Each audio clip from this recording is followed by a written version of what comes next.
नमस्कार, मी संकेत आवटे. मार्केट जोरदार क्रॅश झालेलं आहे. नेमकं काय होत आहे?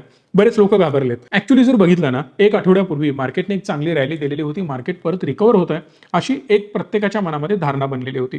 पण त्यानंतर गेले 5 दिवस सलग मार्केट खाली येताना पाहायला मिळत आहे.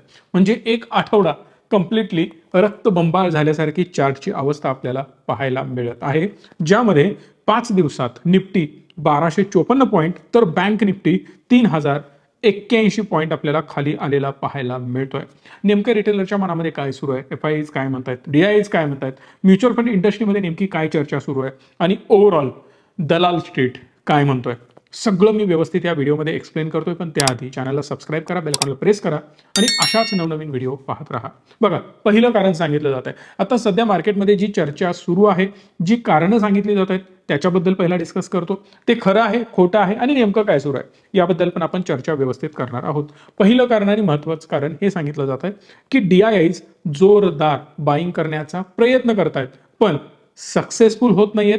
जिकडे एफआयआयज हेवी सेलिंग करतायत, जे डीआयआयज पेक्षा जास्त व्हॉल्यूम मध्ये सेल करतायत. सोप्या भाषेमध्ये एफआयआयज डीआयआयज पेक्षा जास्त सेल करत आहेत. 15 डिसेंबर नंतर यांचं ऍक्च्युअल सेलिंग वाढायला लागलं आणि आता जर तुम्ही सध्याची स्थिती बघितली या आठवड्यामध्ये गेलेल्या, तर ओव्हरऑल 15,800 करोडचं सेलिंग झालेलं आहे एफआयआयज कडून आणि डीआयआयज यांनी ऑलमोस्ट 12,000 करोडचं बाईंग केलेलं आहे. इथं टोटल 3,800 कोटीचा गॅप आपल्याला पाहायला मिळतोय. म्हणजे एफआयआयज जास्त सेल करत आहेत. पण एक याच्या मागे कारण सांगितलं जात आहे की एफआयआयज सेलिंग करण्यामागचं कारण हे आहे की क्रिसमस तोंडावर आहे, समोर आहे. इकडे त्यांच्याकडचे सगळे सण सुरू होत असतात, सुट्ट्यांचा सगळा सीझन सुरू असतो. प्रचंड लोक सेल करत असतात, म्हणजे खरेदी करत असतात आणि पैसा खर्च करत असतात. त्यामुळे एफआयआयज मोठ्या प्रमाणात सेलिंग करत आहेत. आणि याच कारणास्तव युएस हा जगातील सगळ्यात मोठं मार्केट आहे, जे डिसेंबर महिन्यामध्ये मोठ्या प्रमाणात खर्च करत असतं आणि यामुळेच युएसमध्ये सुद्धा एक चांगला ड्रॉडाऊन पाहायला मिळतोय, म्हणजेच मार्केट क्रॅश पाहायला मिळत आहे. आता या सगळ्या कारणांना जर तुम्ही एकत्रित केलं तर याचं सिंपल उत्तर देईन की हे कारण कम्प्लिटली चुकीचं आहे. कारण जर तुम्ही इतिहास बघितला तर तुम्हाला कळेल, एफआयआयच्या सेलिंगमुळे जर मार्केट पडत असतं तर डेफिनेटली डिसेंबरमध्ये प्रत्येक डिसेंबरला मार्केट आपल्याला पडताना पाहायला मिळायला हवं होतं, पण ते तसा कन्सिस्टंट पॅटर्न दिसत नाही. नो डाऊट कधीतरी मध्ये एखाद्या वर्षी दिसतो, पण प्रत्येक डिसेंबरला मार्केट पडताना आपल्याला दिसत नाही. रॅदर दॅन वाढताना मार्केट आपल्याला पाहायला मिळतं. आणि हो, त्यावेळी डीआयआयज एवढे स्ट्रॉंग नव्हते. एफआयआयज कम्प्लिटली इंडियन मार्केट चालवत होते, तरी सुद्धा डिसेंबरमध्ये मार्केट पडताना पाहायला मिळत नाही. दुसरं कारण हे सांगितलं जात आहे की डीआयआयची ताकद जर आहे तर ते का वाचवू शकत नाहीत मार्केटला? तर ते वाचवू शकत नाहीत कारण लोक एसआयपी बंद करतायत, म्हणून डीआयआयज मार्केटला वाचवू शकत नाहीत. हे दुसरं कारण सांगितलं जात आहे, ज्यामध्ये 79.12% एसआयपी बंद करण्याचा रेशो पाहायला मिळतोय. टोटल 39 लाख एसआयपी स्टॉप करण्यात आलेल्या आहेत आणि याचमुळे मार्केट खाली येत आहे. आकडा ऐकायला ठीक वाटतो, खूप जास्त आकडे दिसत आहेत, बरोबर आहे. याचमुळे मार्केट खाली येत असेल कारण डीआयआयची ताकद कमी झाली, हे मानलं जात आहे. पण ऍक्च्युअल डेटा मी तुम्हाला सांगतो, आत्ता जे सांगितलेले आकडे खरे आहेत, पण ऑक्टोबरमध्ये 38 लाख एसआयपी स्टॉप करण्यात आलेले आहेत. किती वाढले? फक्त 1 लाख एसआयपी स्टॉप करण्यात आलेले आहेत, असं तुम्ही एक्स्ट्रा म्हणू शकता, जो की मोठा आकडा होत नाही. जगावेगळ्या एसआयपी स्टॉप झालेल्या नाहीत. मी याच्या उलट तुम्हाला सांगू शकतो, कारण आम्ही ऑलरेडी याच बिझनेसमध्ये आहोत. रिचमी थ्रू लाखो लोकांनी ऑलरेडी एसआयपी केलेले आहेत. मी तुम्हाला रिचमीचा आकडा सांगतोय.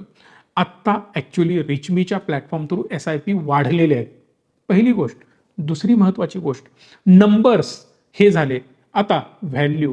ऍक्च्युअली लोकांनी इन्व्हेस्टमेंट वाढवायला सुरुवात केली आहे, एसटीपीची सुरुवात केली आहे. एसटीपी म्हणजे काय? Systematic transfer plan. आता एक 8 दिवस, 10 दिवस, 15 दिवस मार्केट पडेल असं वाटतंय, महिनाभर पडेल असं वाटतंय. लोकांनी काय केलं की मोठा एक चंक, कोणाचं बजेट 1 लाख आहे, कोणाचं बजेट 10 लाख आहे, कोणाचं बजेट 10 कोटी आहे, त्या प्रत्येकाने लिक्विड फंडमध्ये पैसा पार्क करून ठेवलाय. लिक्विड फंडमध्ये पैसा जोपर्यंत आहे तोपर्यंत मार्केट अप अँड डाऊन होण्यामुळे काही फरक पडत नाही. आता त्यांनी काय केलं, डेली समजा 1 कोटी रुपये त्याला इन्व्हेस्ट करायचे, यांनी हे 1 कोटी रुपये रोज 1 लाख रुपयाची इक्विटी स्कीम मध्ये ट्रान्सफर लावून टाकली. म्हणजे 100 वर्किंग डेज मध्ये हे पैसे माझे ऍड होत राहणार आहेत. म्हणजे जसं जसं market up and down range bound होत राहील तोपर्यंत माझा पैसा ऍड होत राहील. आणि यामुळे होणार आहे असं की रिचमी ही एक वन ऑफ द बेस्ट गोष्ट तुम्हाला प्रोव्हाइड करते. म्हणजे काय की पैसा डेटमध्ये पार्क करणं, लिक्विडमध्ये पार्क करणं आणि हळूहळू शिफ्टिंग लावणं. आणि जेव्हा वाटेल मार्केट बॉटम बनवतोय, रिव्हर्स होण्याचा प्रयत्न करतोय, तेव्हा मोठा चंक आपण उरलेला सगळा शिफ्ट करू शकतो एक्झॅक्ट बॉटमला. आणि हा फायदा ना करून घेणं गरजेचं आहे. तुम्ही जर हा फायदा करून घेतला नसेल तर आत्ताच या नंबरला कॉल करा. लवकरात लवकर तुमची SIP आणि त्याचबरोबर सिस्टमॅटिक ट्रान्सफर प्लॅन ऑन करून घ्या. रिचमी तुम्हाला हेल्प करेल. आणि हे सगळे प्लॅटफॉर्म या सर्व्हिसेस प्रोव्हाइड करत नाहीत. आणि महत्वाची गोष्ट, help, customer support, fund choose करण्यामध्ये मदत, हे सगळेच लोक बिलकुल करत नाहीत. हे लक्षात राहू दे.